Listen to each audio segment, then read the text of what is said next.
New York शहर की हलचल भरी सड़कों पर जहां जीवन की लय उन्मत्त गति से चलती थी, भाग्य ने सबसे अप्रत्याशित स्थानों में अपना जादू बुनने का एक तरीका अपनाया था। गतिविधि के इस बवंडर के बीच दो आत्माएं जो एक दूसरे से बिल्कुल अलग लगती थी, ने खुद को संयोग और प्रेम के नृत्य में एक साथ खींचा हुआ पाया। आकाश जैसे विशाल सपनों वाली एक प्रतिभाशाली कलाकार सोफी शहर की सड़कों पर घूमती थी। उसका दिल अधूरी आकांक्षाओं के बोझ से भारी था। पूरे शहर में एथन एक समर्पित वकील जो अपने करियर की मांगों से परेशान था, सेंट्रल पार्क के शांत कोनों में आराम की तलाश में था।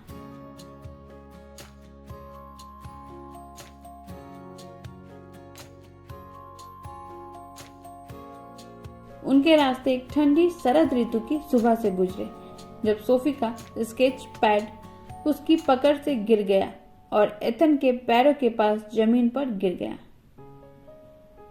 उस क्षण भंगुर क्षण में उनकी आंखें मिली और जैसे ही वे दोनों गिरे हुए खजाने के पास पहुंचे, समय रुक गया। जैसे ही उनकी उंगलियां एक दूसरे से टकराई, उनके बीच एक चिंगारी भड़क उठी, एक ऐसी चिंगारी जिसने उनके दिलों को एक जुनून से जला दिया जिसे कोई भी नकार नहीं सकता था।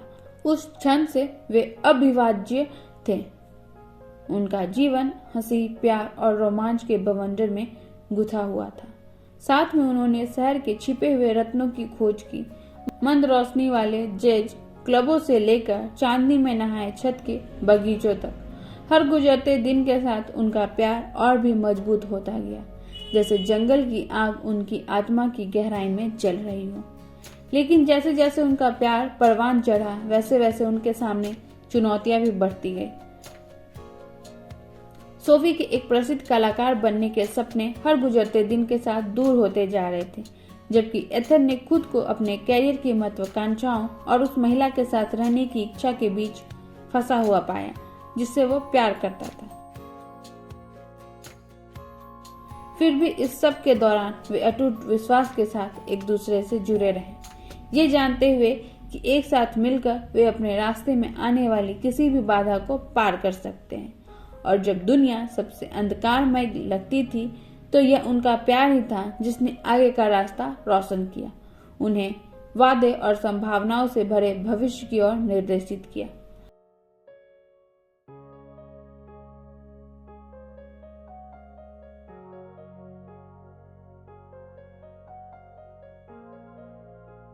अंत में यह उनका प्यार ही था जो जीत गया, एक ऐसा प्यार जो शहर की तरह ही कालातीत और अस्थायी था।